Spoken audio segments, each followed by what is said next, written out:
In the quiet town of Maplewood, everyone knew each other. It was a peaceful place where nothing much happened, but everything changed when a new family moved in. The Morgans moved into the old house at the end of Elm Street. Mr. and Mrs. Morgan were polite but kept to themselves. They had a daughter named Emily who rarely played outside. The neighbors noticed strange things soon after their arrival. One night, Mrs. Parker, who lived next door, heard odd noises. It sounded like whispers and footsteps. She thought it was just her imagination. But the next day, her cat, Mittens, went missing. Other neighbors also reported their pets disappearing. Mr. Smith, who lived across the street, started hearing soft crying sounds at night. He thought it came from the Morgans' house. When he mentioned it to them, Mr. Morgan just smiled and said it was the wind. But the strange occurrences didn't stop.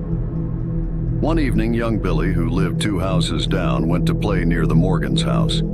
He saw Emily standing at the window, staring at him with sad eyes. He waved, but she didn't respond. Feeling uneasy, Billy went home. A few days later, Mrs. Parker disappeared. Her husband was frantic, but there were no clues. The police searched everywhere, but found nothing. The town grew worried. Billy's parents warned him to stay away from the Morgans. But Billy was curious. One night, he sneaked out to see what was happening. As he approached the Morgans' house, he saw a faint glow coming from the basement window. Peeking inside, Billy saw the Morgans standing around a strange symbol on the floor. In the center was Mrs. Parker, unconscious. Mr. Morgan was chanting in a language Billy didn't understand.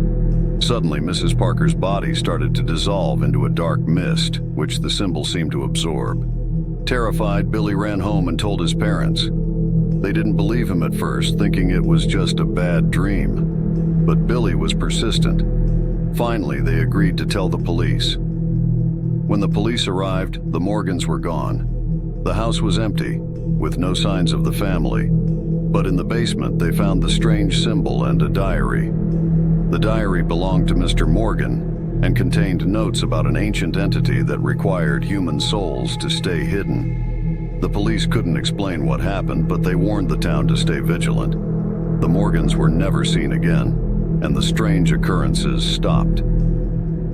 But the memory of the silent neighbor haunted Maplewood forever. The town learned to be cautious of strangers and never forgot the mysterious events of 2007. The old house on Elm Street remained abandoned, a silent reminder of the dark secrets it once held. A group of friends in the small town of Willow Creek decided to explore an abandoned orphanage on the outskirts.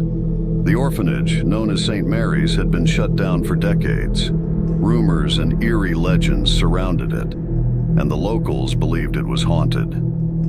The group consisted of Sarah, Jack, Lisa, and Tom.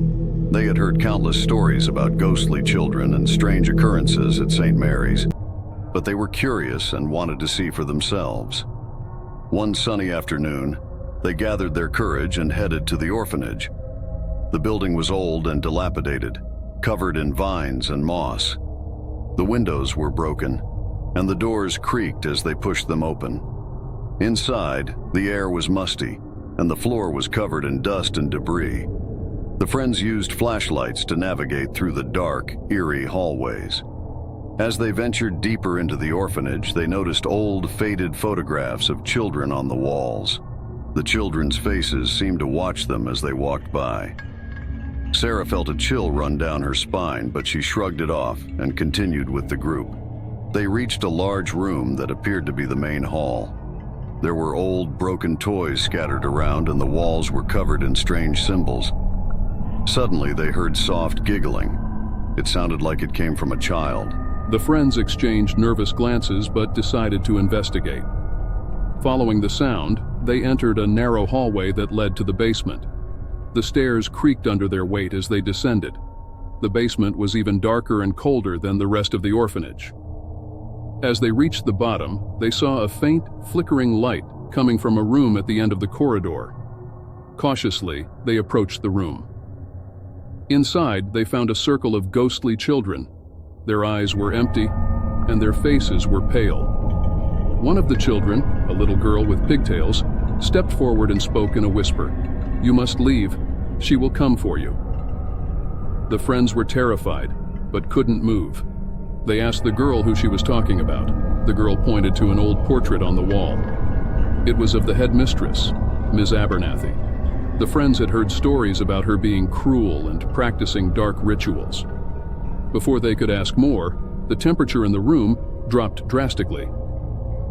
The ghostly children vanished, and the friends felt an ominous presence. They turned to see a shadowy figure standing in the doorway. It was Ms. Abernathy. Her eyes glowed with a sinister light, and her voice echoed through the room, "You should not have come here." Panic set in, and the friends tried to run, but the door slammed shut. Ms. Abernathy raised her hands, and the symbols on the walls began to glow. The friends realized they were trapped in a ritual meant to steal their souls. Desperate, Sarah remembered the legend of the locket that could break the curse. It was said that Ms. Abernathy's spirit was bound to a silver locket hidden somewhere in the orphanage. They had to find it to escape. Frantically, they searched the basement and finally found a hidden compartment behind the old portrait. Inside was the locket. With trembling hands, Jack opened it, and a blinding light filled the room.